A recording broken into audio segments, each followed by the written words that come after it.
Does having a racial preference when dating make us racist? Most people prefer to date someone that's the same race as them. That's not an opinion, it's a fact, based on the behaviour of 25 million users of this online dating site, which raises an obvious question that no one really wants to ask. Does having a racial preference make us racist? Aside from the fact that most people prefer someone of the same race, you see that across the board, white men do really well with women of all races. And by that I mean, white men are more likely to be considered attractive and they're more likely to get a reply when they send a message, while the odds for black and Asian men are really low. When it comes to the ladies, white and Asian women score really well and black women fare badly. There's data on same-sex couples too. Although those same preferences are a little bit less pronounced, they're still there.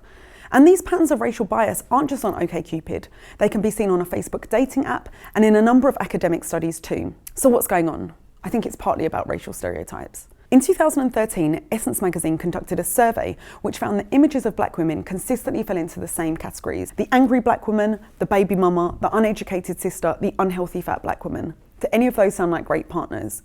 Asian men are also portrayed in ways that could make them seem undesirable. They're often seen on screen as overbearing and sexist, geeky, or the sexless sidekick. They're virtually never the romantic lead. It's not all about who you turn away though. Positive reactions to a user's profile can be racist too. Asian women who score highly have shared some of the incredibly offensive messages they've received.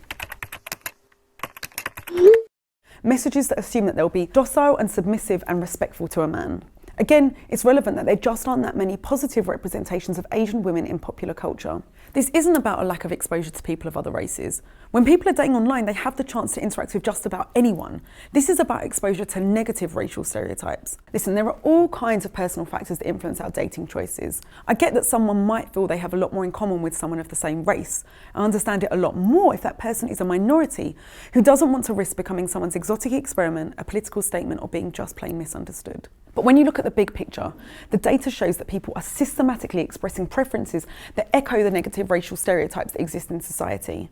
So isn't it worth at least asking how society might be shaping our individual preferences, that our views on what is beautiful and who makes a good partner might be affected by the way racial groups are being presented to us? We've started to understand how systematic racism affects the choices made in government, in work and in education. Why not try and understand how it affects our romantic decisions too? This is a Guardian comment video, click here to subscribe. Someone stole naked pictures of me. This is what I did about it. Who should be able to see you naked? Do you think you deserve a say?